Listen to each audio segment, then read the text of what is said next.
448, 449 should be where we left off. And I know we're supposed to finish today. We won't finish today. Thursday, I think we can. So that would only have us one day behind, but I don't understand how, because my other classes, I'm like 2 weeks behind in both of them. So, let's see here.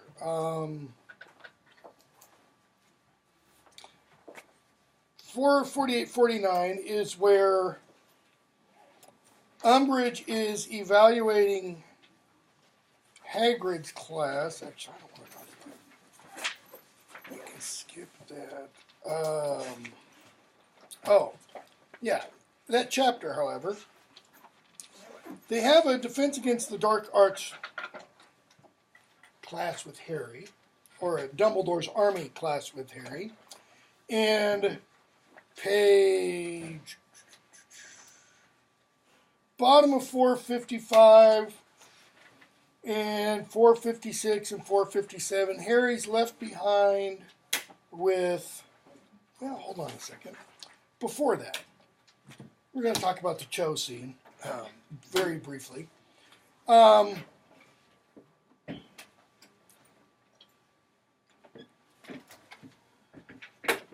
On 454, they're having the DA class, and we're told in the middle of that page, when Harry has people, they're working on the impedimenta chart. Neville had improved beyond all recognition. After a while, when Harry had unfrozen 3 times in a row, he had Neville join Ron and Hermione again so that he could walk around the room. So, first lesson, Harry has them all doing Expelliarmus, and Neville's able to do it as long as, Harry's back is turned to him and his wand is down and, he's pretty much defenseless. Now, notice, Neville had improved beyond all. This is like a new reborn Neville. Okay? So he tells them all towards the end, you guys are all getting very good at this. Maybe when we get back from the holidays, we'll do some big stuff like, Patronuses. Pretty big bite of the apple, right? I mean, Harry's going to start teaching them that. So they all leave, and Harry's straightening on cushions and stuff, and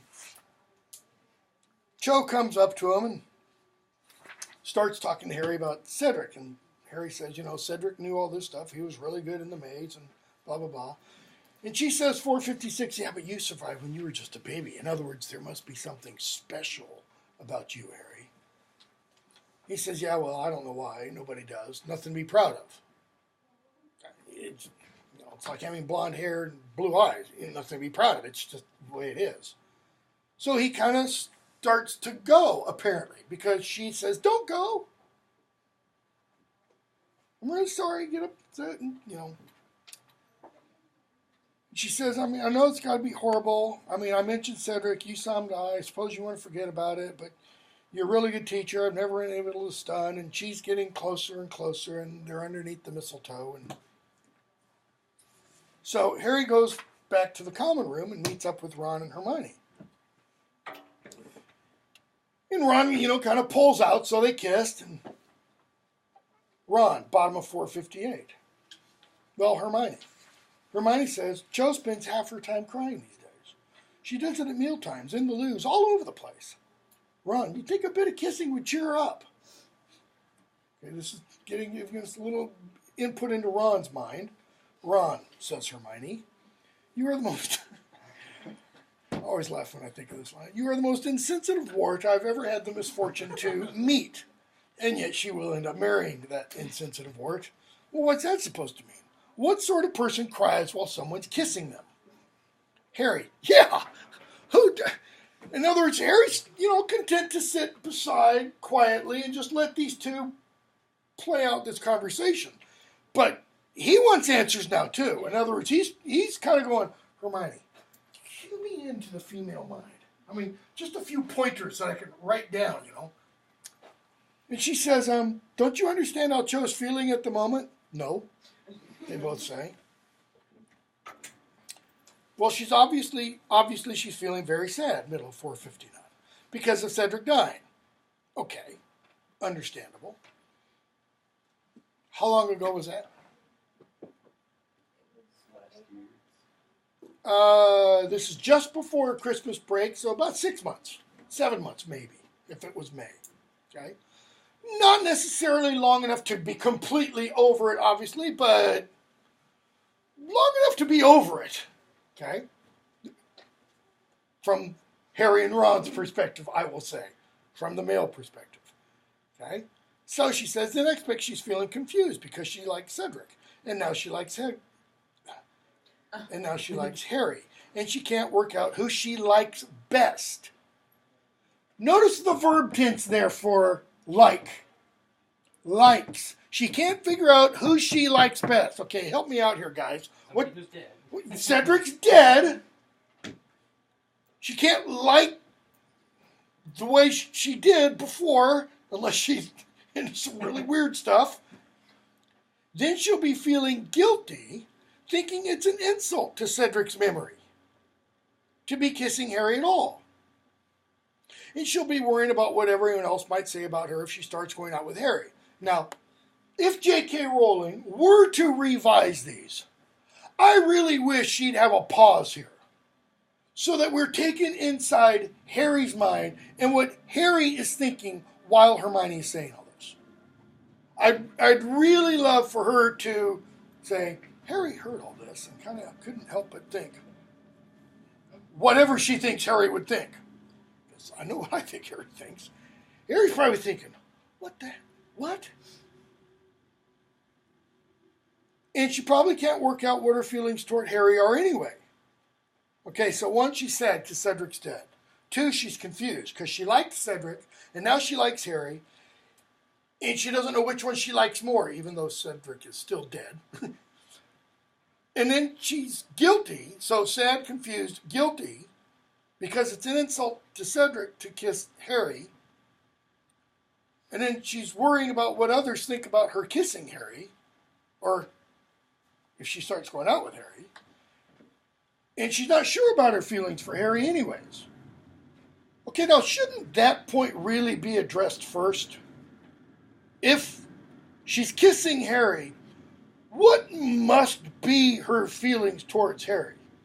I mean, this isn't accidental kissing, right? It doesn't happen by accident, You're not just walking down the street and you suddenly get kissed. After all, from what we saw, who instigated it? Harry's just standing there, He's a 15-year-old, somewhat shy kid. And what is, Cho moves in for the kill. I mean, she's seen Hitch, in other words, okay? But flips it. So that's all very mixed up and painful, not knowing quite what her feeling. Oh, and she's afraid she's going to get thrown off the Ravenclaw Quidditch team because she's been flying so badly. Ron, one person can't feel all that at once. They'd explode. Just because you've got the emotional range of a teaspoon doesn't mean we all have. Harry, she's the one who started it. Notice, started it sounds like what? A fight. Like she came at me, man. It was self-defense to do the lip lock, Ron, don't blame me, mate.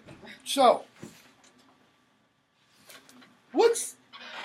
jumping ahead, what's the whole import of all the Cho stuff? Where does that all go? Down the drain.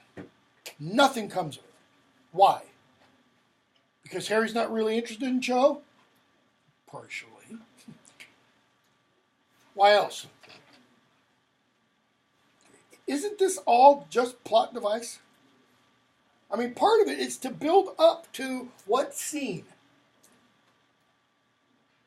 Cheyenne, you want to say it. Are you talking about your friend? No, not the Marietta stuff. I mean, that's part of it. I wasn't thinking that when I raised the question. Or are you talking about Who does Harry ditch Cho for? Hermione. Hermione.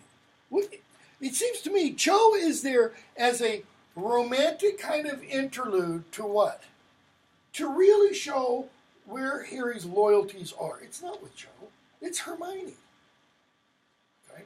Not romantically, however. Okay? So, we go on from there. We find out, Hermione's still in touch with Vicky and such.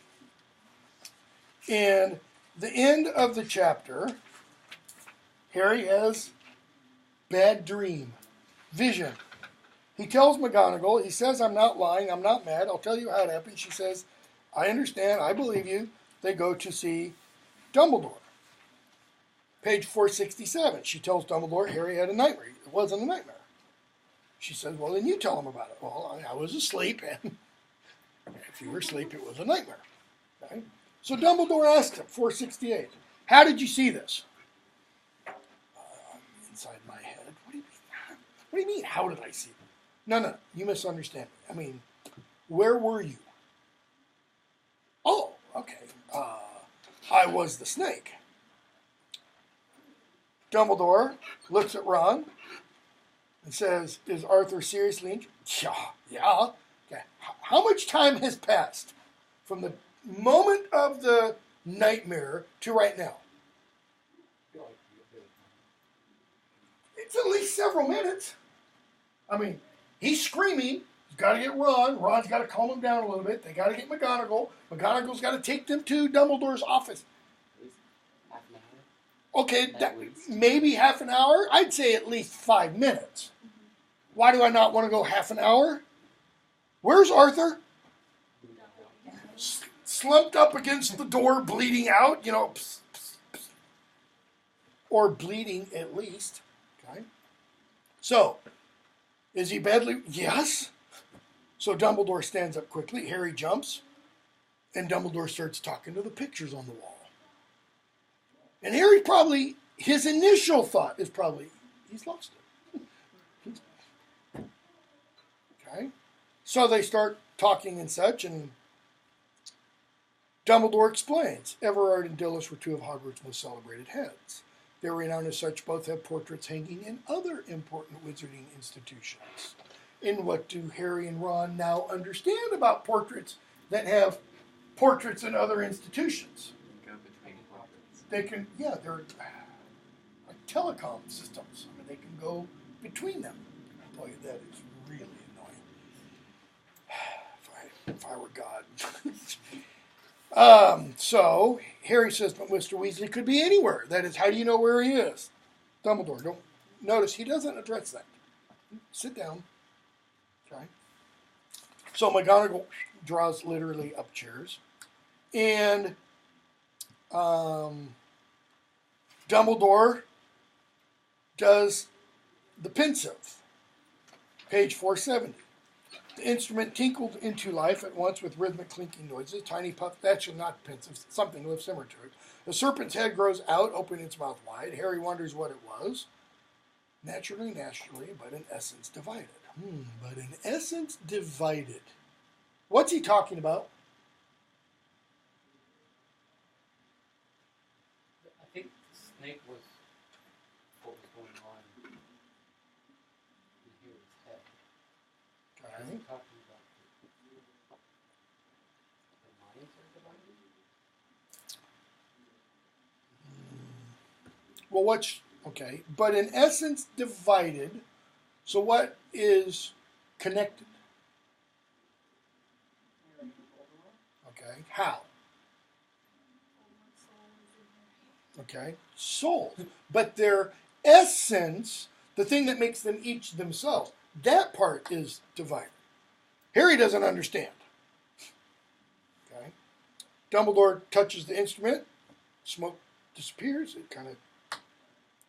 So, they get word, Dumbledore sends word to Molly, and he calls Phineas Nigellus, page 474. Dumbledore tells them he's going to send them by a portkey, top of the page. Fred, are we going by Floo powder? No, portkey. Floo powder is not safe at the moment. Network is being watched. Well, how do you use flu powder again? How do we know the network's being watched?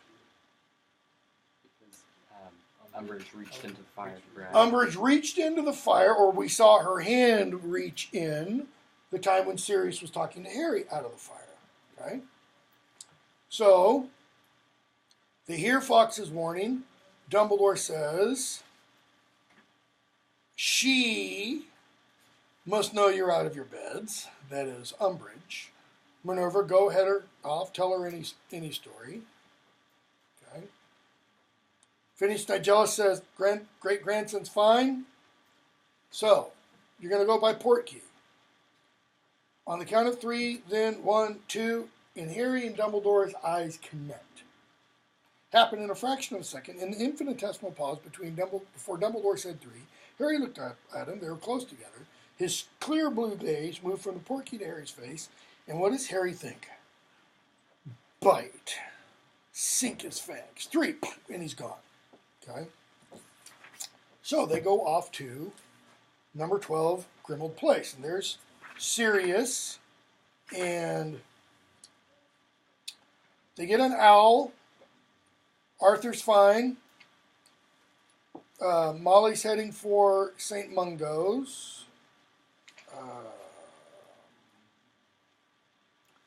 We see Sirius call for Creature. Bottom of 480, top of 481. Harry explains to Sirius a little bit of what happened. He says, I think I'm going mad. Back in Dumbledore's office, just before we took the Portkey, for a couple of seconds, I thought it was a snake. I mean, I felt like one. My scar really hurt, and I wanted to attack him. Sirius, aftermath of the vision. Don't worry about it. No, Harry says, it was like something rose up inside of me. Like there's a snake inside of me. Now, you need sleep. What is it? I mean, is it? It's the defense mechanism of what you didn't. What I can't say. Yeah. Okay. All right, we'll stop. We'll just leave it. So they go off to Mungo's, and we see the legend of where things are in the hospital and such, and they go. They see Mr. Weasley. He seems relatively okay. They kick the kids out so that some of the members of the Order of the Phoenix can talk to Arthur. And bottom of 490, Fred and George start handing around the extendable ears. Harry hesitates to go ahead, Harry. You saved Dad's life. Anyone's got the right to eavesdrop on him. You. Where in the novels up to this point have we ever heard anything good coming from eavesdropping? Doesn't happen. It never happens. Okay? So, Harry puts in the ears, and what does he hear? Moody, 491. Well, there's something funny about the Potter kid. We all know that. Mrs. Weasley, Dumbledore seemed worried about Harry. Darcy's worried. The boy's saying things from inside you-know-who's snake. Obviously, Potter doesn't realize what that means. But if you know who's possessing him... Harry drops the ear out and just kind of stumbles off away. Because who else heard that? The other ones with the ears. All the others. Okay? So they go back to Grimmauld Place. And what's Harry do? Just goes back and has fun and parties with everybody else? No, why not? What's he thinking? He's a danger. Not to himself, to everybody else. Okay? So,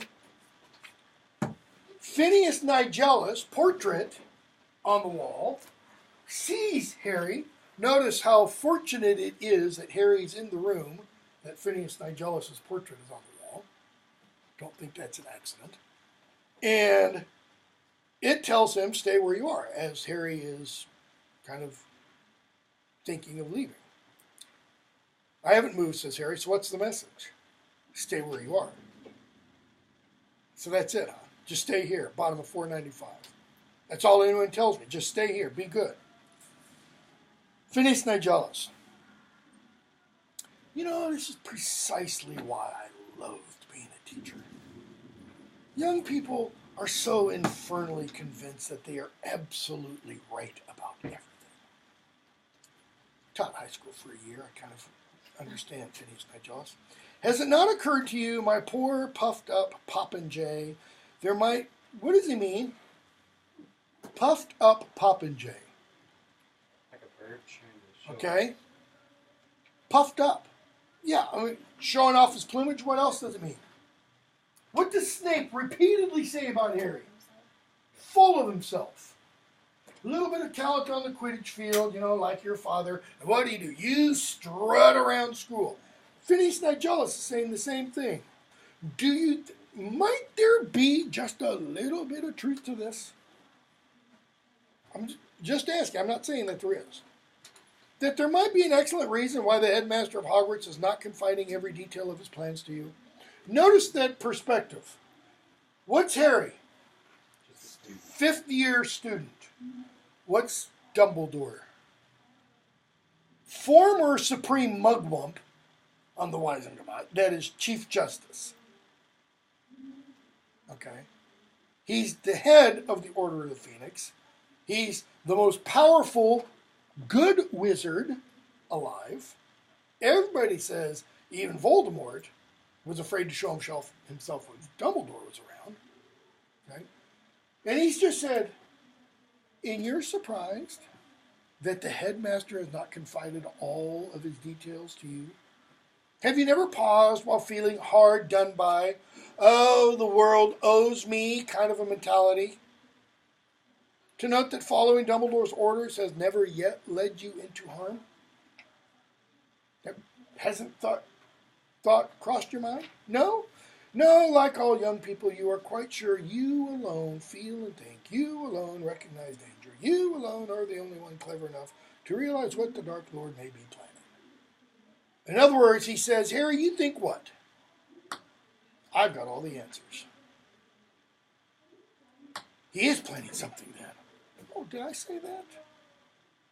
Notice that was a not so subtle hint on Phineas Nigellus' part.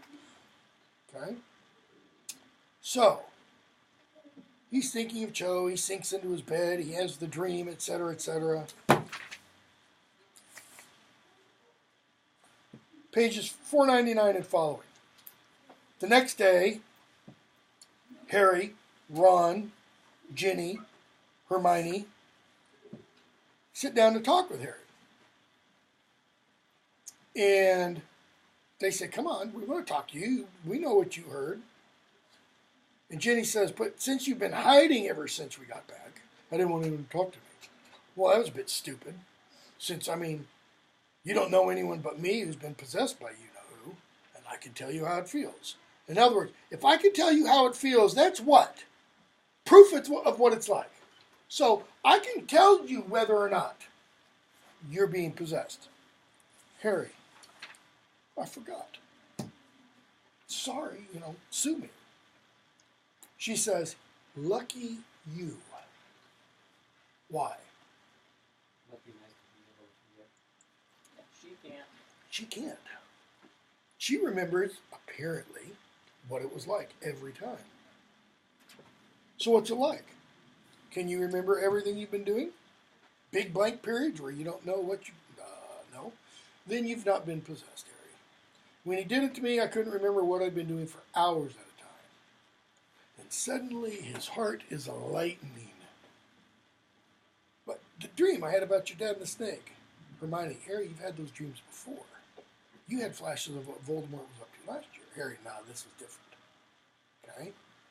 So, they're still trying to figure out what did the dream, not what did it mean, how did it happen? What's the connection? Okay? So, they go off and they see Creature's bedroom. And Hermione sees Bellatrix's picture and Harry sees it. Page 504. And Sirius asks, has anyone actually seen Creature lately? Why haven't they? What did he do the night they came back? Sirius said, Get out. get out. Okay? Because Creature was calling, filthy mudbloods. And how did, we come to learn later, how did Creature interpret that? I can leave. I can leave the house. Okay? Harry, he couldn't have left, could he? I mean, when you said out, maybe he thought you meant get out of the house. No. House elves can't leave unless they're given clothes. They're tied to their family's house. Not quite true. They can do what? As we can do. When we hear somebody say something to us, we interpret it. We interpret it. Beginning of book 7. Dudley's going to say something. Harry's going to interpret it for us. Harry's going to tell us how he takes what Dudley says. And it's kind of the opposite. Well, it's not quite really the opposite. It just really fills in a lot of what Dudley says. Cheyenne? Oh, I was going to say, and he technically didn't break those rules because of where he went. It was still blood related. Yeah, he doesn't break the rules at all. Yeah. Get out's pretty clear, right? It's an order. He didn't say get out of the kitchen. He didn't say get out of this room. He said get out. Okay? So, they go back to St. Mungo's. And we find out Arthur's been doing what? Because he's kind of weird this way. Muggle remedies. Using muggle remedies, They see Gilderoy Lockhart. Why? What? For He what? tried a memory charm. Okay, yeah, he tried the... Okay. How does it further the tale? Okay. We do see Broderick Bode. That does further the tale a little bit because we've been told something about him, about why he's there. Neville's parents we've already learned a little bit about. But it ties Neville in with Hermione and Ron and the fact that Harry now has a reason why he's taking. Okay, so Lockhart's talking about, writing autographs and, doing joined up writing. My point is, so what? Broderick Bode, you can answer so what. Why is he there? Put them into the room. Okay. And what happened to him? Okay, and he went mad. So, that's basic to the plot. Lockhart's being here has nothing really to do. It's just kind of like, maybe she got letters, she wants to hear more about Lockhart or something, and she just works him in. But he has no point in the overall story, but Bode does, and Neville's parents, we will see, very much do. So, we hear, as they're on that floor, and look, Broderick, page 512, you've been sent a potted plant and a lovely calendar with a different fancy hippogriff. And they look, and they see the rather ugly plant with long swaying tentacles on the bedside cabinet. Now, who should recognize this? All three of them. All three of them. Why? This is Devil's Stand. Because they landed in it in the first book. And it was killing them until Hermione finally made the fire that Harry reminded her she could make. Okay? And we hear, oh, Mrs. Longbottom, are you leaving already? Harry spins around, and he sees Neville. And notice, he's thinking, how do I get Neville? How do I protect Neville from this? He cast around wildly for some means of distracting the others so that Neville could leave the ward unnoticed and unquestioned. He's trying to protect Neville from this situation. Ron yells out, Neville! Neville jumps, cowers. It's us, Neville. Oh, yeah, right. His grandmother walks down. Friends of yours, Neville dear? And she says, oh, yes, I know who you are. Neville speaks most highly of you, as there's Harry. And you are clearly Weasleys. And you must be, she knows who Jenny is. Neville's told me all about you, helped him out of a few tricky spots. He's a good boy. But he hasn't got his father's talent, I'm afraid to say. Okay? But he's a good boy.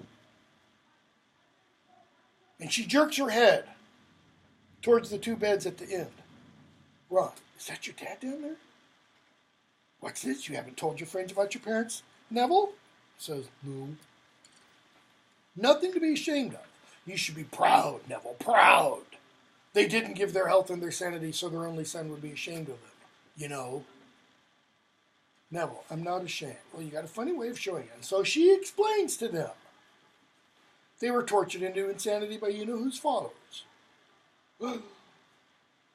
Oars, you know, very well respected. And what happens? Alice Longbottom comes shuffling down the corridor. Neville's mother had come edging down the ward in her nightdress. She no longer had the plump, happy-looking face Harry had seen in Moody's old photograph of the original Order of the Phoenix. Her face was thin and worn now. Her eyes seemed overlarge, and her hair, which had turned white, was wispy and dead-looking. She did not seem to want to speak, or perhaps was not able to, but she made timid motions toward Neville, holding something in her outstretched hand. And Neville's grandmother says, again, very well, Alice, dear, very well. Neville, take it, whatever it is. But Neville had already stretched out his hand, into which his mother had dropped an empty Drubel's blowing gum wrapper.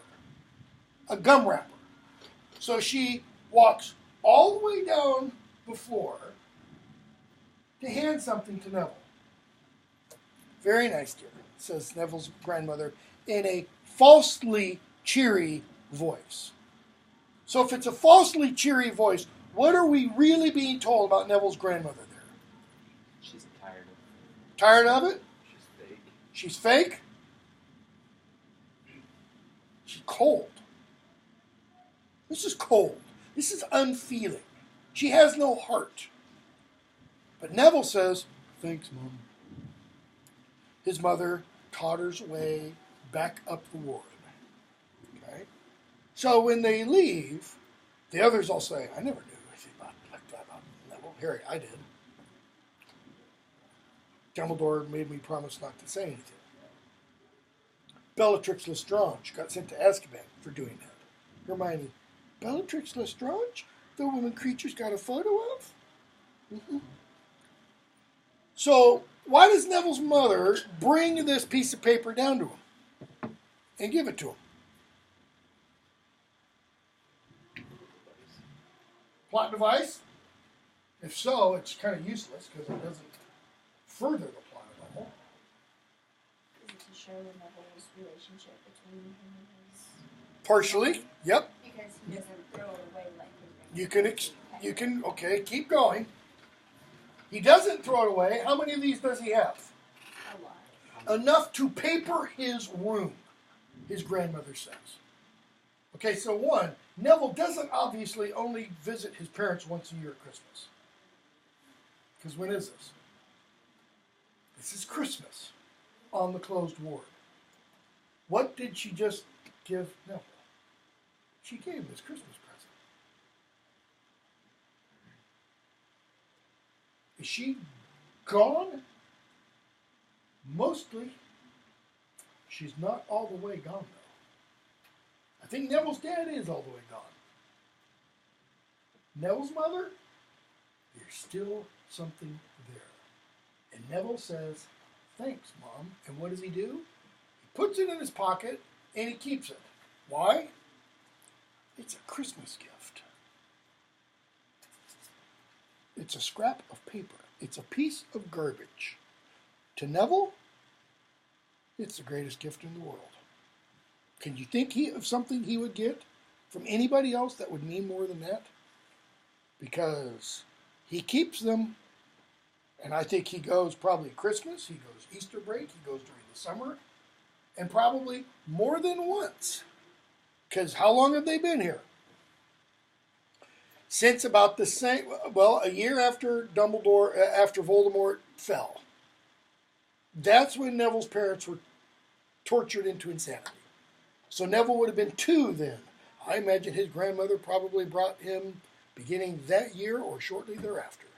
And probably every single time she gives him one of these sheets of paper. help us understand Neville a little bit more? I mean, this is his reality. Harry's reality of his parents is what? The mirror is the most. Okay? Hearing his mother's and father's voices when Dementors get too close. The photo album Hagrid's got, but Neville sees his parents, and for the most part, they don't see him back. I mean, yes, his mom does this.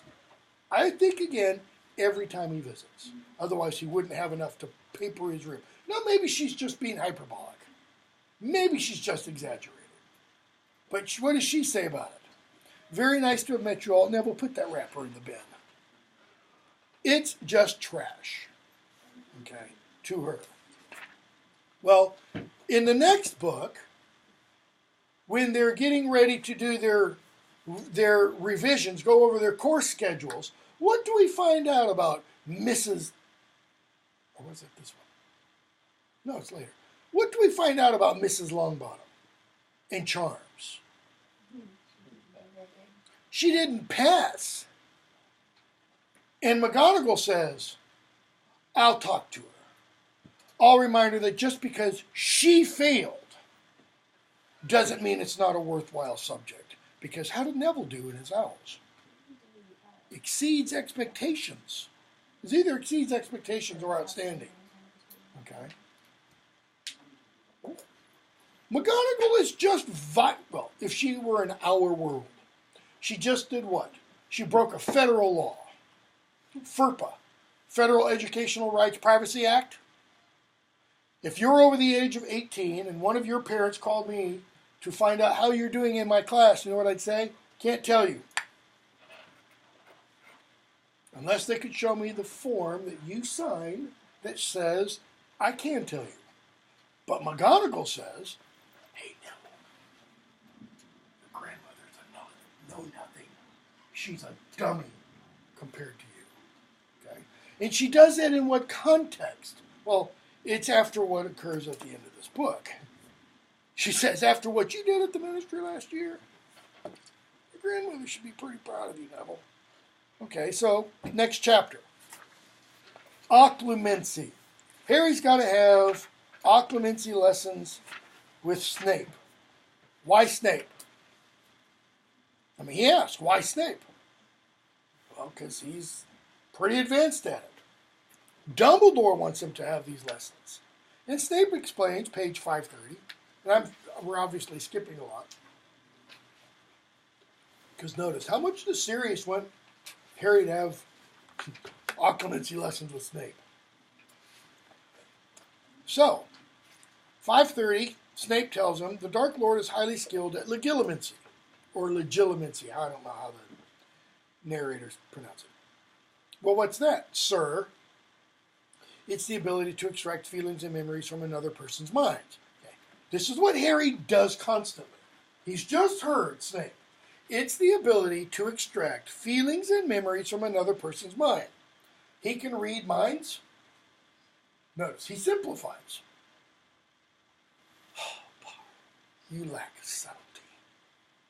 It's true. Okay? No, you can't read minds. Why? Because the mind is not like an open book. Okay? So, they keep talking, and Harry's like, so he could know what we're thinking right now? He says, no, he's pretty far away, and there are spells and everything wound around Hogwarts. He wouldn't be able to. Okay, so then why do I have to learn occlumency? In other words, if I'm protected here, what gives? Well, because the usual rules don't seem to apply to you. How could Rowling speed the process along? How could she make the book a lot shorter? And still have it be worthwhile? Just go ahead and say they obviously Okay. can. What else?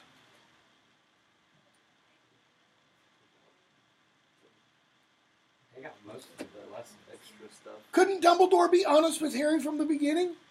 And I don't mean honest, tell him everything about the prophecy, but couldn't he tell him, Harry, I can't be in contact with you because You have this connection because of the bit of himself that he transferred into you. Okay? But there's reasons for why we get this.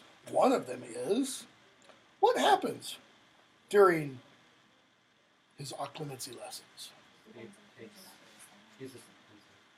Finds out about his dad. He finds out some other things. He sees glimpses into Snape's mind. Okay? So, they talk about the room. Page 534. What does... Let me go back for a second.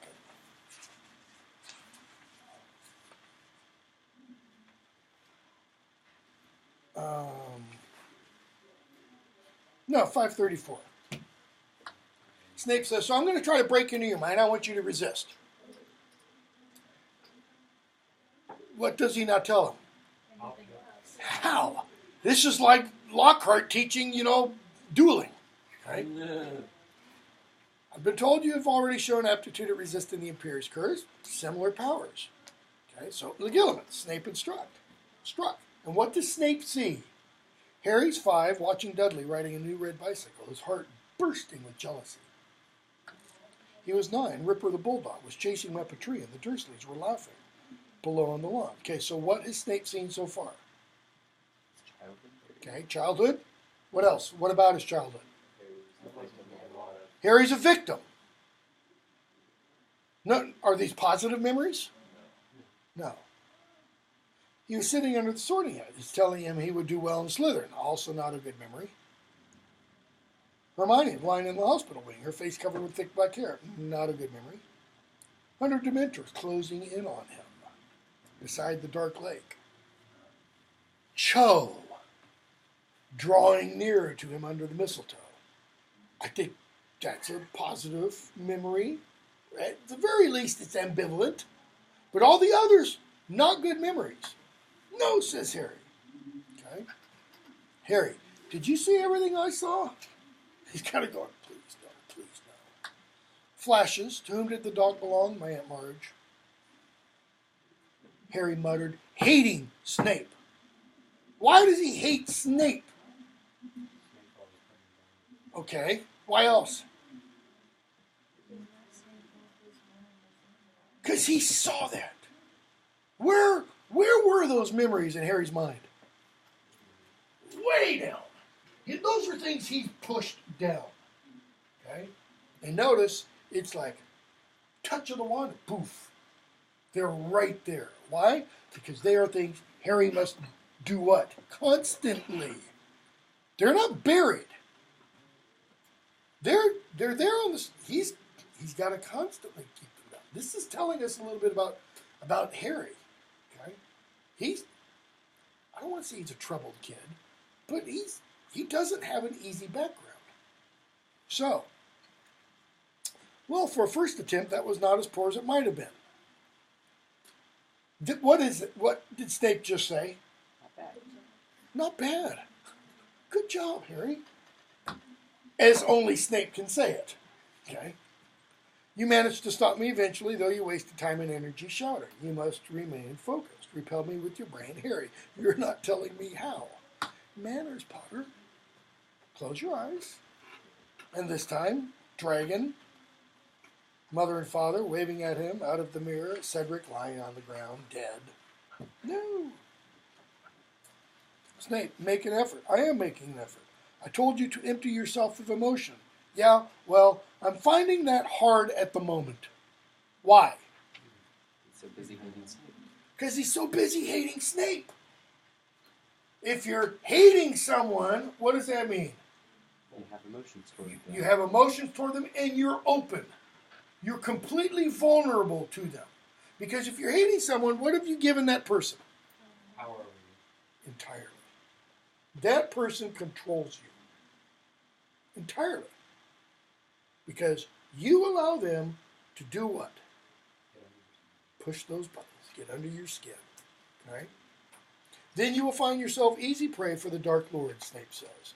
Fools who wear their hearts proudly on their sleeves, who cannot control their emotions, who wallow, notice all the who clauses, who wallow in sad memories and allow themselves to be provoked this easily, weak people, in other words, they stand no chance against his powers. He will penetrate your mind with absurd ease, Potter. So, fools who wear their hearts proudly on their sleeves. Dumbledore is going to use that same word, fools, at the end of the novel. He's going to say, Voldemort knew how to get at me, or something along those lines. Dumbledore's going to say, we fools who love. Now, we fools who love, does that mean by wearing your heart on your sleeve? No, but it does mean also, just like hating somebody, what do you do when you love someone? You rip yourself open and go, here, take this. It's fragile. Be careful. Oops, bro. What do? You make yourself vulnerable. Okay? Harry, I'm not weak. Then prove it. How? Master yourself. Notice what Snape says strength is. It's self-control. It's not control of others. Voldemort thinks control is what? Strength is what? Control of others. Master yourself. Control your anger. Discipline your mind. Okay? This time they go through. There's Vernon, there's the Dementors, and then there's Harry running along the windowless passage. And he's like, I know what it is now. I recognize that hall. Okay? So, yes, what's in the Department of Mysteries? What? Lots of things, Potter. None of them are any of your business. So, I want you to practice, and you'll come back. So they start thinking, Harry, Ron, and Hermione, talking, and Harry wants to know what's in the Department of Mysteries. Well, page 539. Has your dad ever mentioned? Ron, the people who work in there are called the Unspeakables. No one really seems to know. He has another vision, maniacal laughing, Beetle at bay. We see the mass breakout from Azkaban. We see, page 546, the tragic demise of a Ministry of Magic worker. Broderick Bode, discovered strangled. Okay? You know, you would think somebody at St. Mungo's would realize what Devil's Snare looks like. Harry, how come we didn't recognize it? Page 547. We've seen it before. Ron, well, who expects it to show up in a hospital? Good question.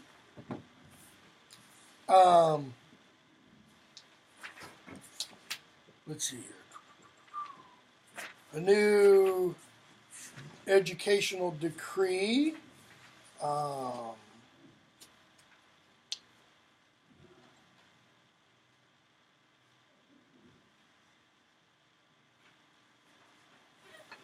Harry goes off for his date with Cho.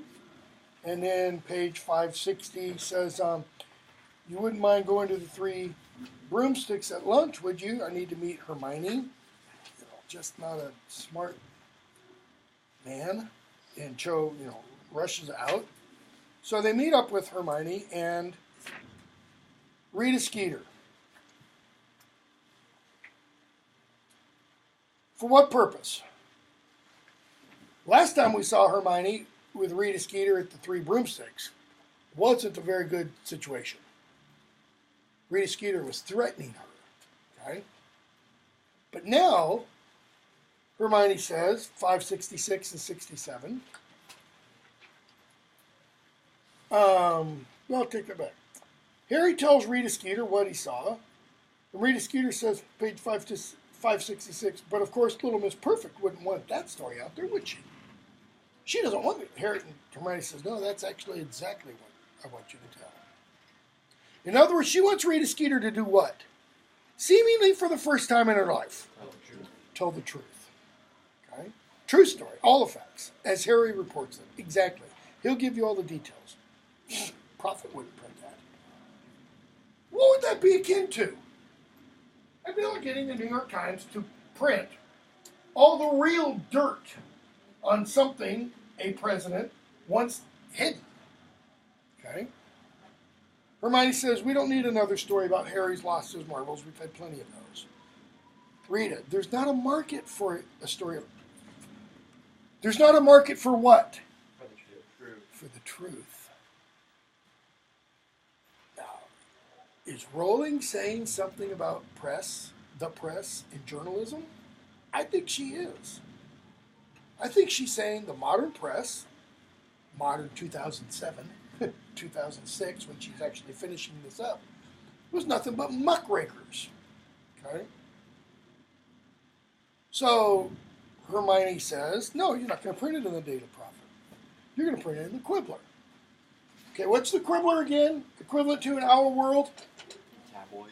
National Enquirer. In Britain, the Star. Okay? You think people will take him seriously if he's published in the Quibbler? Page 568. Hermione, some people won't.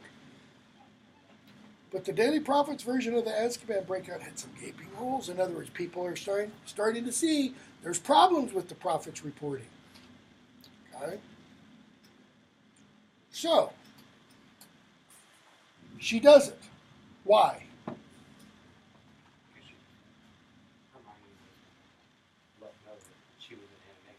So what's Hermione doing? She's blackmailing her. Okay? Which I'm not positive, but I think is probably against the law even in the wizarding world. So,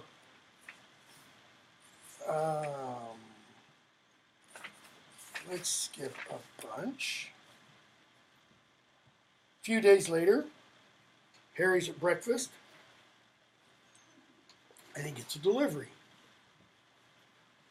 It's the Quibbler, March edition. So notice, months are rolling by. Harry Potter speaks out at last. The truth about he who must not be named, and the night I saw him return. What happens almost immediately? Who, for example, apologizes to Harry? Seamus does. Okay. And others do. What else do we hear? What happens to this edition of the Quibbler? It gets banned by Umbridge. What else? It sells out. First time, Luna tells us. Her father had to reprint. Okay? So Umbridge, page 581, bans it. What does that mean? Everyone. She's just ensured everybody's going to read it. Okay?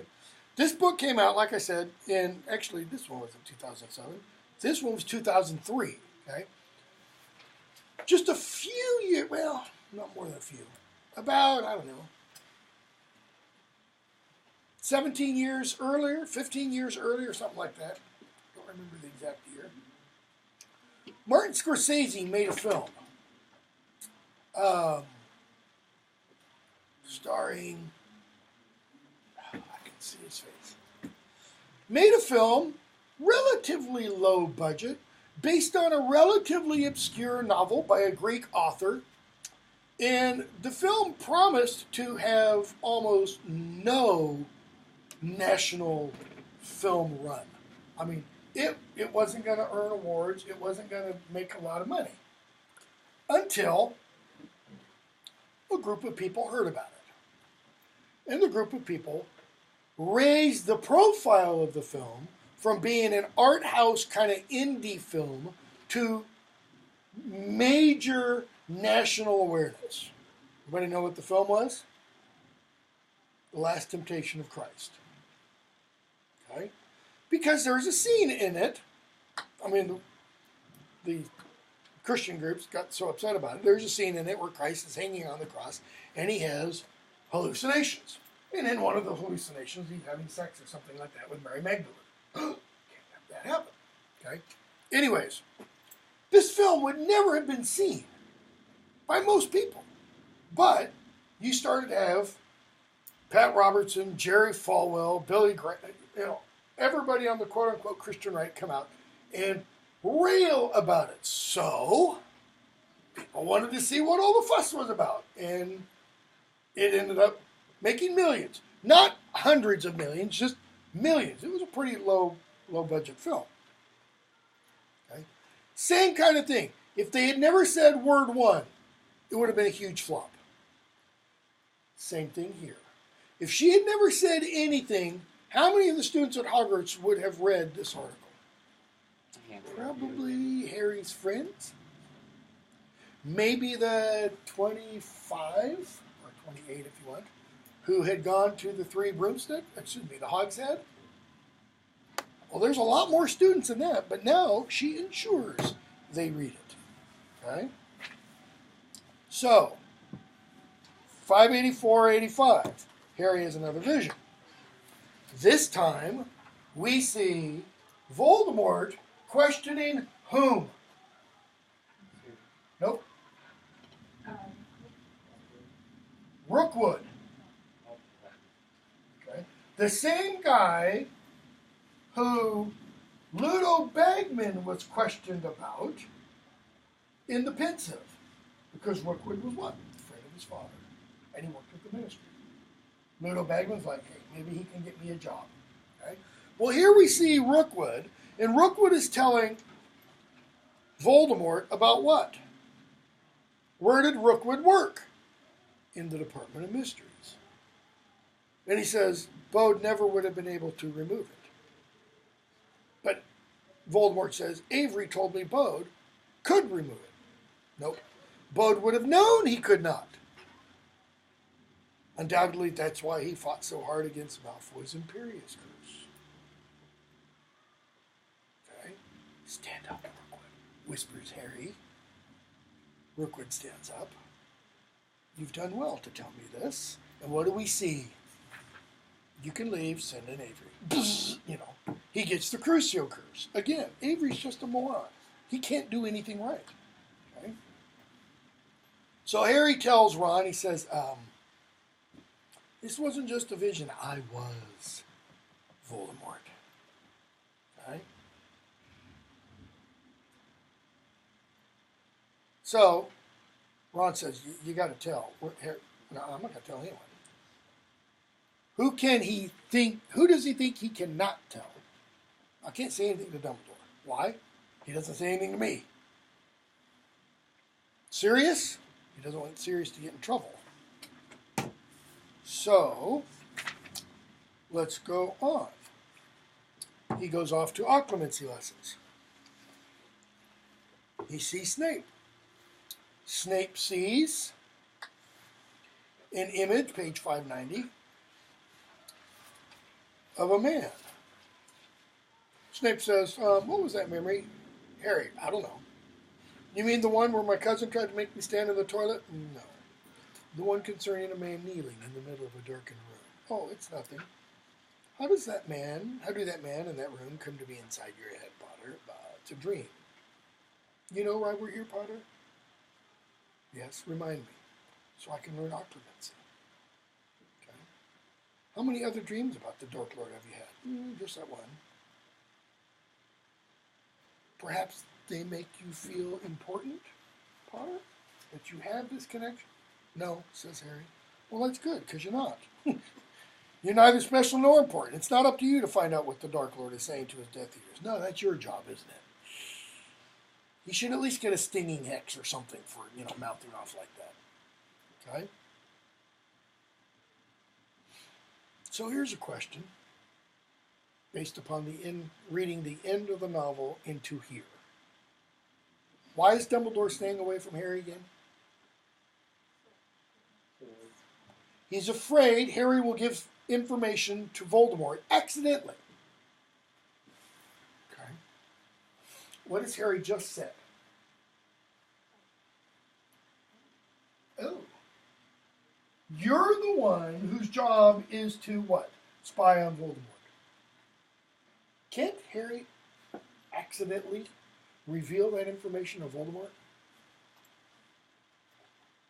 Doesn't that put Snape in really dangerous position? Yeah, it does. Who? Go ahead. Doesn't Voldemort think he's spying on Dumbledore for him, though? Yes. Snape is kind of what? He's a double agent. But it's more of a triple agent. Voldemort thinks Snape is pretending to be a spy for Dumbledore against Voldemort. But in doing so, he's a spy for Voldemort. But he's really a spy for Dumbledore, pretending to be a spy for Voldemort, for Dumbledore, the endless mirrors kind of a thing. Okay? He had not meant to say it. It had burst out of him in temper. For a long moment, they stared at each other. Yes, Potter, that is my job. Okay? There's the Dementors, and this time, page 592, suddenly Harry's mind was teeming with memories that were not his. Why here? Why does this happen at this point? I never connected until just now. What has Harry just said to Snape? No, you're Voldemort's spy. And it's at that moment he breaks through. Why? Snape's distracted. Snape's distracted? This is Snape's vulnerability, right? What happens if Voldemort finds out Snape really is a spy for Dumbledore? Yeah. This would be easy. It would be some long, slow, painful death, I'm sure. So now Harry sees a hook-nosed man was shouting at a cowering woman. Who's the hook-nosed man? We can assume. His father. Why? Because Snape has a hook nose, we've been told. Okay? While a small, dark-haired boy cried in a corner. A greasy-haired teenager sat alone in a dark bedroom, pointing his wand at the ceiling, shooting down flies. Who do we know this is? It's Snape. Why? Well, because it's his memory, but why else? Because he was described by Sirius as being a greasy-haired kid. A girl was laughing as a scrawny boy tried to mount a bucking broomstick. Notice no description of the girl. Enough. All right. So, they do it again, and this time, down the hallway, the door opens, circular room. All right. Potter, explain yourself. Harry, I don't know. Never seen that before. I mean, I dreamed about the door. You're not working hard enough. You were lazy and sloppy, Potter, 593. It is small wonder that why do you call him Dark Lord? Why do you call Voldemort the Dark Lord? I've only ever heard Death Eaters call him that. What's Harry implying? Still? Yes. When I was reading it, it just made me think about it as you were reading over that. He never really had seen a circular room yet before. No. So was he Snape technically going through the connection into Voldemort's mind?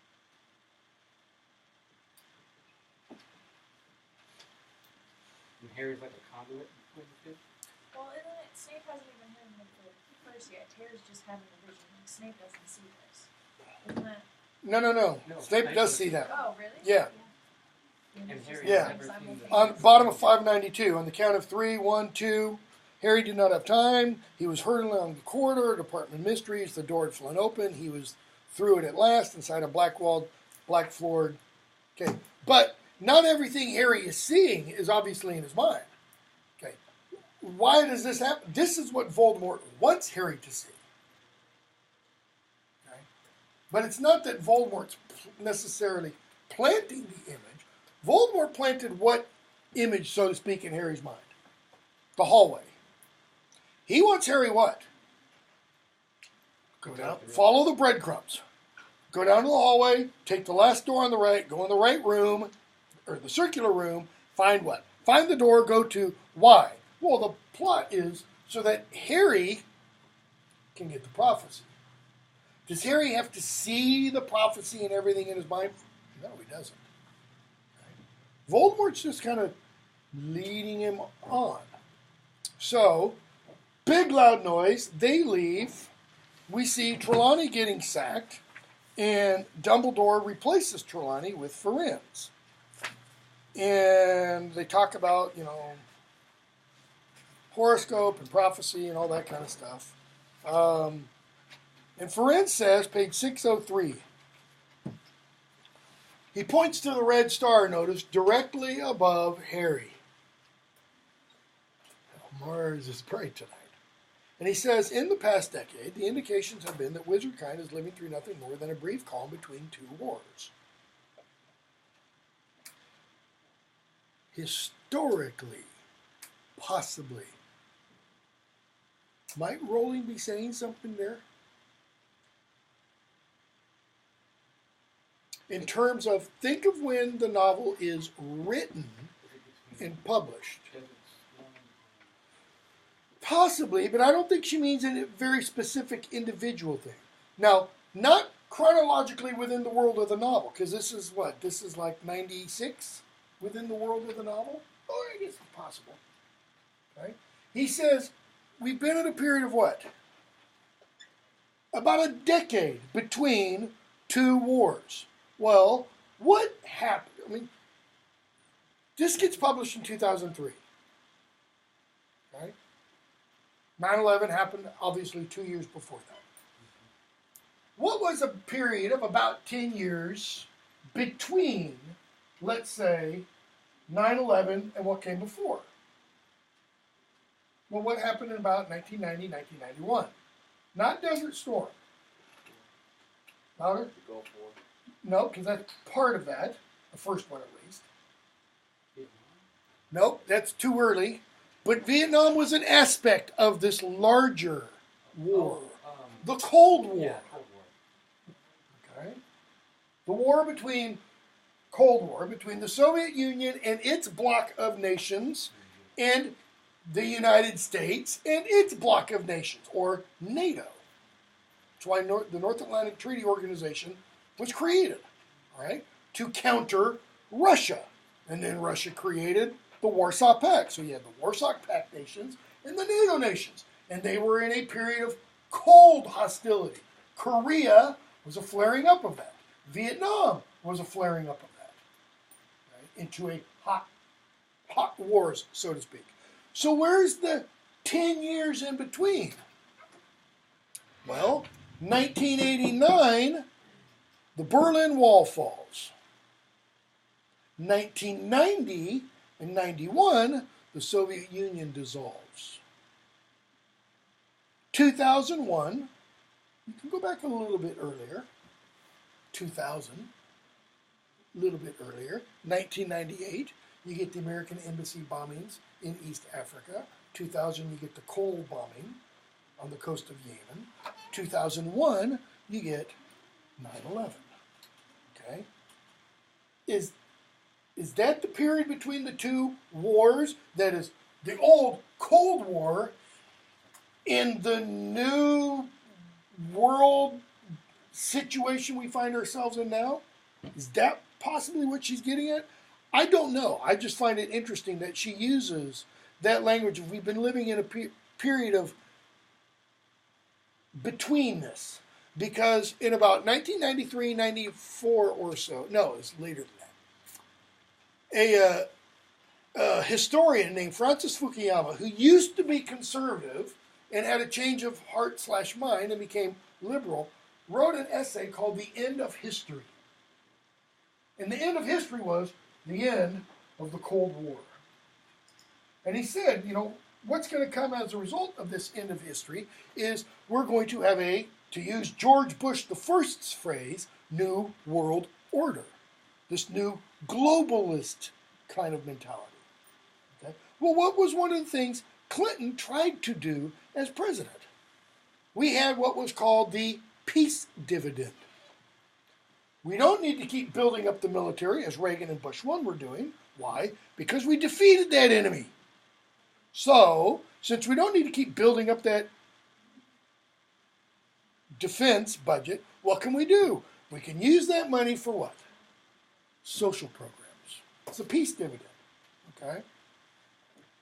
What is Ferenc warning about? It's just been a lull. There's got to be another war. How do we know? Well, you go back to the first book. Mars is bright tonight.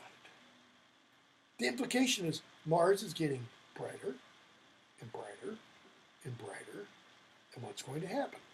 Eventually, open war will break out. Okay? It was the most unusual lesson Harry had ever learned. Why? Or ever attended? Well, not only because you have a centaur teaching it, But the inside classroom was made to look like a forest. inside classroom, but I mean, that's Hogwarts. You go in the Great Hall and it looks like the sky, you know. But what else? It was more. This is practical, Yeah, absolutely. especially if your name is Harry Potter. Because what does it mean? Harry, you've grown up in a period of peace. You better sharpen your skills. Or swords. You better get ready. All hell is about to break loose. It's not an accident that they've been doing Dumbledore's army. Right? So, skip a bunch again. Dobby runs to Harry while they're having their DA meeting and explains that you're about to be caught, and he is caught. He gets taken by whom? Up to Dumbledore's office. Nope. Right. Umbridge is up there. Malfoy. Okay, and his goons. 6:10, they get taken up to, Harry gets taken up to Dumbledore's office, which is full of people. There's Dumbledore sitting behind his desk, all serene-like. There's McGonagall standing beside him, her face tense. There's Fudge. There's Kingsley Shacklebolt, tough-looking wizard Harry doesn't know. There's Percy. Notice, hovered excitingly beside the wall. Okay. So, Fudge starts questioning Harry. And Fudge says, so you weren't doing anything tonight? No, sir. So you'd be surprised if there was a witness? Yes, sir. And in comes Marietta, and what does she have on her face? Sneak. Okay. So why doesn't she fess up? Because Hermione is damn good at what she does. That's why.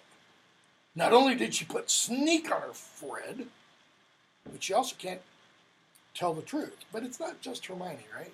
Mm-hmm. Yeah. So, skip a little bit, and we hear the pictures get involved in the discussion. So Dumbledore says, you have any evidence that these meetings continued? That is, which meetings? The ones that they just found in the Room of Requirement? Because they didn't catch them in the Room of Requirement. They caught Harry. The one after Hogshead. Dumbledore said, that's right. That was a preliminary, and they haven't had any since then. Okay? Umbridge, 616. Notice, if this were a court of law, Umbridge, a attorney would say, what's the word they use when they want to? Object. I object, thank you. Okay? Umbridge, there was a meeting, Miss Edgecombe. You told me about it in the Room Requirement. What's she doing? She's leading the witness. Okay? And she doesn't say anything. Why are you shaking your head, girl? And McGonagall, because people shaking their head usually means no. Okay? So, finally, Dumbledore says, darn, you got me.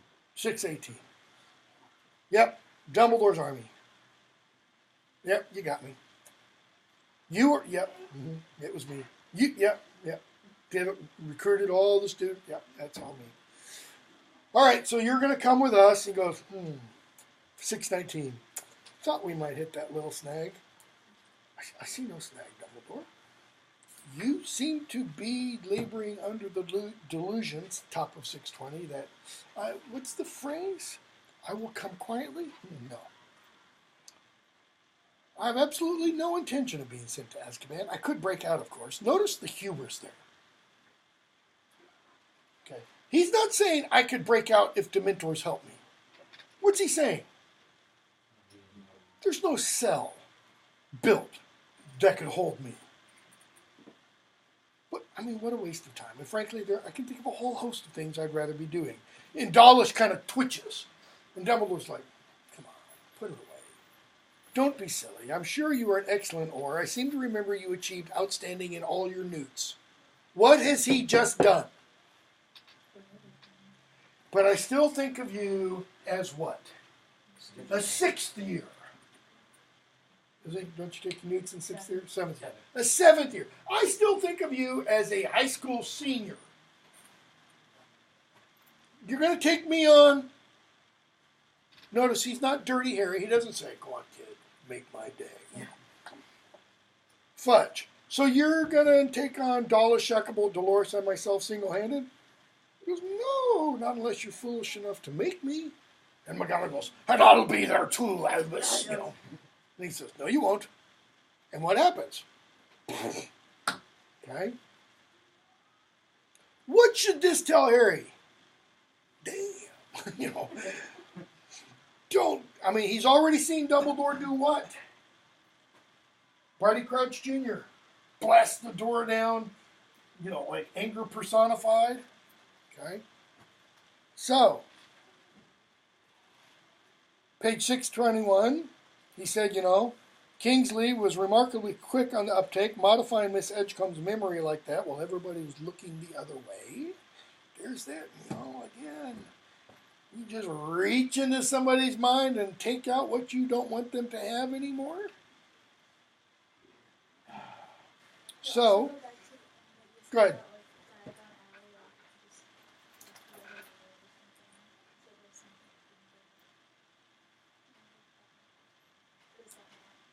You mean here or earlier?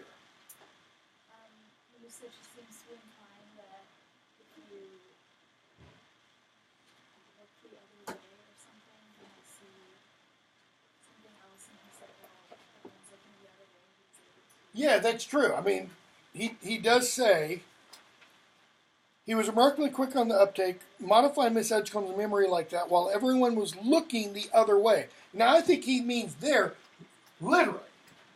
Because we saw Kingsley and Harry noticed it. Harry felt, we're told, you know, like a little wind or something, a ruffle.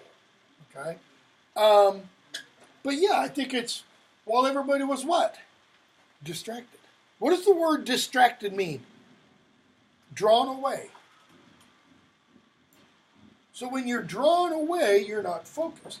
Hamlet says, you know, he mentions this distracted glow. He means his mind is what? Drawn away. What's it drawn away to? Revenge. Okay. Now, the debate about Hamlet, is Hamlet literally crazy? Well, if that's the entire focus of his mind, as he says, it will become. Yeah, that's crazy, kind of.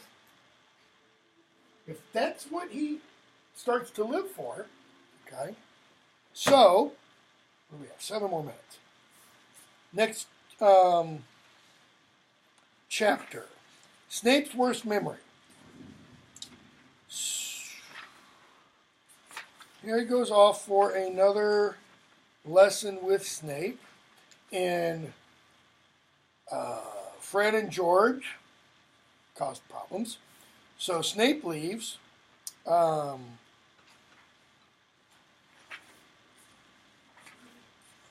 And Harry goes into the pensive. And pick up with 645.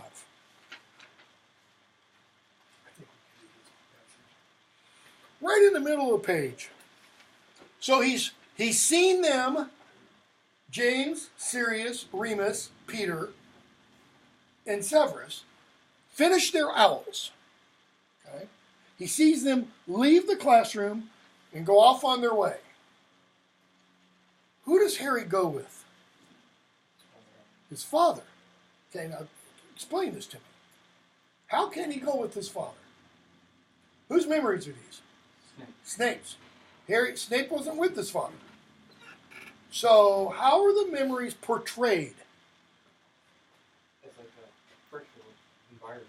Okay, how else? They're like a virtual, if you want, film. But it's a film of what? Everything. It's not the film shot from what? My eyes. But our memories are what? They're from this, right? I mean, they're what I see, what I hear, what I taste, what I smell, etc. Apparently it's different. Because Snape goes off this way, and Harry just traipses along, and he sees things Snape could not see and hear. I don't understand that. Because middle of 6:45, I'm bored. Wish it was full moon. Who says that? Remus? Is he looking forward to transforming into a werewolf? Is it painless now? No, it's not. It's serious. Lupin, you might. Notice, I think that's Lupin's own. No, I don't really want it to be full moon. Come on, we still got transfiguration. Lupin, serious. I don't need to look at that rubbish. I know it all. Well, he can transfigure, right? Himself. That pretty much means I don't need the book. Okay? James. Excuse me. Yeah, James says, this will liven you up, Padfoot. Look who it is. And they see Snape.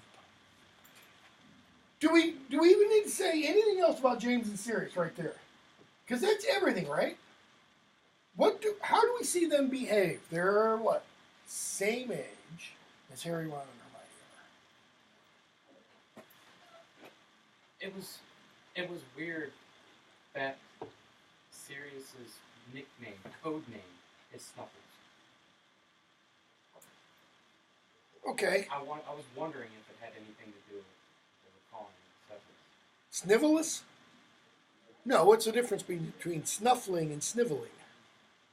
Snuffling's like when a dog goes around and looking for something. Sniveling is what? Cowering. Whining. Okay? So what do? Hold them upside down. We're back at the Quidditch World Cup. James does to Snape exactly what the Death Eaters do to the Roberts family. Okay? And we see Harry's mom stick up for him. And we see Snape say, I don't need help from filthy little mudbloods like her. And he pulls Harry back out and says, so, amusing man, your father, wasn't he? Notice what Snape just did. He points Harry's attention where? And not to his mom. He points it on his father, not on his mother. Why? Why is this his worst memory? It's not because of anything James's dad does. He like officially ruins his relationship. It's because of what he says. He's trying to focus Harry on Harry's dad. Why? So Harry doesn't dwell on what Snape says. Okay? So Harry leaves there, and what does he think of his father?